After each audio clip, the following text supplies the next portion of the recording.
Welcome to Journey at Home, wherever you're watching or listening from. Thanks for tuning in. I am Matt, and our goal is to create content that inspires you to follow Jesus and live a better life, no matter where you are in your faith journey. So, we'd love for you to hit that subscribe button and that bell for notifications because we want to stay connected. And now let's jump into episode 3 of Who Needs Jesus? Today, we are focusing on how to find freedom. Now, there is nothing we love more than freedom. It's the most important right in American life. Now, the thing that's interesting is what freedom means to us has changed considerably from the time our founding fathers first established this nation. They thought of freedom as political freedom, economic freedom, religious freedom for the common good. But today, freedom is thought of more as doing whatever I want, whenever I want, as long as it doesn't hurt anybody. Don't you want a little bit of that? It sounds good, right? You want to get to the point where you can walk away and do whatever you want to do, when you want to do it, without having to answer to anybody. That is the new American dream. We even measure the progress we're making in our lives to a large extent by how much of that autonomy we're gaining. And we are quick to resist anything that limits or constrains those freedoms. But if you will give me permission just to push back on this idea a little bit, I think this is faulty thinking. The idea that there should be no constraints or limitations on the choices you make, what's illogical because quite honestly it's impossible. First, you can't use the as long as it doesn't hurt anybody argument unless everybody agrees on what will hurt somebody, and that's not the case. For example, one person may argue that consuming porn doesn't hurt anybody, but somebody else is going to argue that consuming porn feeds an industry that then fuels sex trafficking, degrades women, and shapes your thinking in such a way it's harmful to your relationships with the opposite sex. So we can't even agree on what's harmful, on what that means. But I'm certain that I'm not fine with you doing whatever you want, whenever you want, if it hurts me. That's the only thing I'm certain about. But that is a slippery slope because now I'm making moral judgments on what freedoms you can have, which makes me hypocritical to support everybody's right to the freedom to do whatever they want, whenever they want, because I actually don't want you to have that freedom if it hurts me. And the other reason this concept of freedom doesn't hold up really well is because things I want to do often conflict with each other. This is really easy to illustrate. Imagine you're in your 60s, you like to eat whatever you want. You also love to spend time with your grandchildren. Both of these activities are really important and meaningful to you. So you go to the doctor for your annual physical and she says to you, hey, unless you start severely restricting what you eat from now on, you're going to have a heart attack. You're not going to be around for those grandkids. You got to give up all your favorite foods. Well, what do you do now? You can give up the freedom of your eating or you can give up the freedom of your health, but you can't keep both freedoms at the same time. You are no longer free to do whatever you want whenever you want. You're going to have to decide which freedoms deliver a better life and choose those. Same's true if you're pursuing an education or some type of skill training.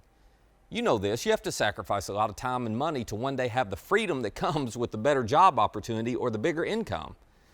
But you can't live any way you want while you're in school and still succeed and end up with that job. If you spend all your time hanging out with your friends and partying, some of you know exactly what happens, right? You had that kind of fun, but you didn't get that degree, at least not in 4 years. So a more accurate way of thinking about freedom is this. Freedom is the ability to intentionally choose to lose lesser autonomy to gain greater autonomy. Freedom is when I have the ability to choose to limit my freedom in some areas because I want to get greater freedom in better areas. So real freedom is not the absence of constraints and limitations. It's choosing the right freedoms to constrain. Now, not only is this important and necessary to succeed in life, but it's also necessary to experience purpose and meaning and satisfaction in your life. You always give away some of your freedom to anything you think will give you meaning. So it could be your career, a political cause, circle of friends, your family, whatever it is. Whatever that thing is that you believe gives you meaning, it gets control of you. Now, the easiest place to see this is in romantic relationships. When you love somebody, you lose control, don't you? Because you want so badly to please the other person. I mean, you don't think twice about giving up some of your freedoms so you can make them happy. Before you met them, you'd take off on a weekend trip. You didn't need to tell anybody where you were going. Now that you're in this relationship, you don't hardly take off to the grocery store without telling them. If you try to hold on to the idea of, I'll do what I want when I want, that kind of mentality while you're in a romantic relationship, well, it is not going to be long before they'll do what they want and you don't have a relationship anymore. It's really important to recognize that whatever you look to for meaning and purpose in life is going to take some of your freedom. It's going to gain some control of your life. It's going to shape how you choose to limit the freedom you have in life. So you're smart enough to recognize you better be careful about who or what you give that much power to. You better be careful what you value so highly that you let it take some of your freedoms. David Foster Wallace, he's considered one of the most influential writers in the last 30 years, and he was not a religious guy at all. But he described in very religious terms what happens when you give your freedom to the wrong things. Listen to what he said.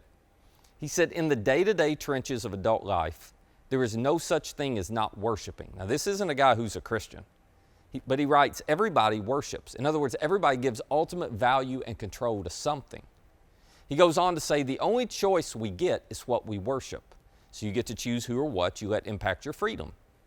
And then he says, and an outstanding reason for choosing some sort of God or spiritual thing to worship is that pretty much anything else you worship will eat you alive. And he gives some examples. He says, if you worship money and things, if they're where you tap real meaning in life, you'll never feel you have enough. So you're never going to be at peace or contentment, right? Because that's an appetite that's never fully or finally satisfied. He goes on and he says, worship your own body and your beauty and your sexual allure, and you'll always feel ugly. In other words, you'll never feel like you measure up. And then he says, and when time and age start showing, you'll die a million deaths before they finally plant you. Worship power, he writes, you'll end up feeling weak and afraid. And you'll need ever more power over others to keep the fear at bay. Because people who need power, they never have enough power to feel like their power isn't threatened. You understand that. And then he says this, he says, worship your intellect, being seen as smart, you'll end up feeling stupid, a fraud, always on the verge of being found out. Because again, you run up against one thing you're not smart enough to figure out on your own, and you start feeling like an imposter, right? You feel like you're going to be found out by people. Now, if you're thinking, well, Matt, I'm smarter than all y'all. This is why I don't give my heart fully to anything. I protect my independence. Well, congratulations. You actually are fully committed to something. You're fully committed to your own independence, which means your independence or your freedom is your master and you're its slave because it's forcing you to stay uncommitted to everything else in life. And my guess is at the same time, you're pretty lonely as a result.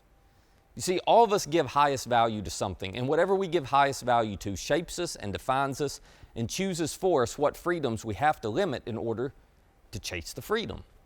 And that's the problem with worshiping anyone or anything in this world. None of them are masters that will demand you limit the right freedoms and that will lead you to ultimate freedom.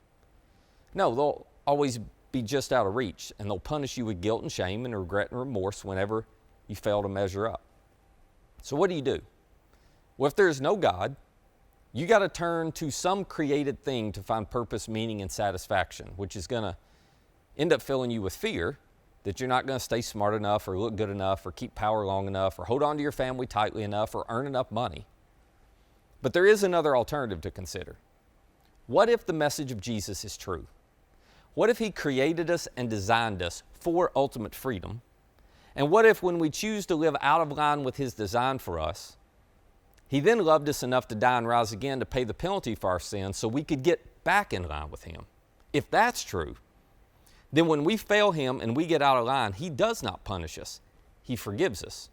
Now, that doesn't mean there aren't limits to your freedom when you follow Jesus, but those limits are designed to lead us to the perfect freedom that we all crave. Now, Jesus taught this. One day he was talking to a group of people and he said, if you hold to my teaching, if you do what I'm saying, you're really my disciples, and then you'll know the truth, and the truth will set you free. I bet you've heard that saying. Truth will set you free. See, following Jesus leads you to the truth that points you in the direction of true freedom. All of us have something that controls us. We all have a master. Freedom is actually found not in removing all the masters. Freedom is found in surrendering to the right master. When you surrender your life to Jesus and his teaching, then you give up the freedom to hold a grudge. Yep, you've lost that freedom. But you gain the freedom that comes from forgiveness. The offender has no power over you anymore. When you surrender your life to Jesus and His way of life, you give up the freedom to assume everything is for me. You give up the freedom to be greedy, but you gain the freedom of generosity. So now money and things, they don't have the power over you anymore they used to. They can't make you anxious. They can't make you afraid. They can't control decisions you make. When you surrender your life to Jesus, you give up the freedom to be sexually active with whoever you want, whenever you want. But you gain the freedom to experience intimacy because the deepest intimacy comes through exclusivity. When you surrender your life to Jesus, you give up the freedom to do what's best for you no matter what it's going to cost anybody else. But you gain the freedom that integrity and trustworthiness bring to relationships. My point is, you get to choose what master you follow. You get to choose what freedoms you limit. So the question is, what master are you going to choose? Who or what will allow you to make the right decisions and experience the best freedom? Who or what will you allow to control your life? You're going to serve something. What's it going to be? The late Tim Keller put it best. He wrote, "The reality is that we are none of us free agents. We are all worshiping and serving something. The better question," he writes, "is this: which master will affirm, cherish, empower, and honor us? And which ones will exploit and abuse us? There is no such thing," he writes, "as freedom without constraints." What we should be looking for are the liberating constraints that fit our nature and design. Which master, he asks, is the right master for our hearts and lives, and so brings those right constraints? Listen, Christianity alone claims that God gave up His freedom so we could experience the ultimate freedom in life. What if that's true? What if Jesus is the only master to live for that will not exploit you or guilt you or disappoint you or shame you? What if He gave up His freedom so you could gain yours? That's a master worth following. Who needs Jesus to be free? I'd suggest we all do, because the greatest freedom is the freedom of knowing you're fully loved. And Jesus proved on the cross the depth of His love for you. So I want to invite you today to do something counterintuitive. I want to invite you to give up your independence so you can gain your freedom. I want to invite you to surrender to Jesus and His way of life for you. I mean, everybody surrenders to something. Everybody worships something. You're already surrendered to something. I want to invite you to surrender to the one who promised to set you free when you follow Him fully. Would you just tell Him right where you are, "Jesus, I'm going to surrender to you and trust you to lead me to freedom. I'm all in on following you."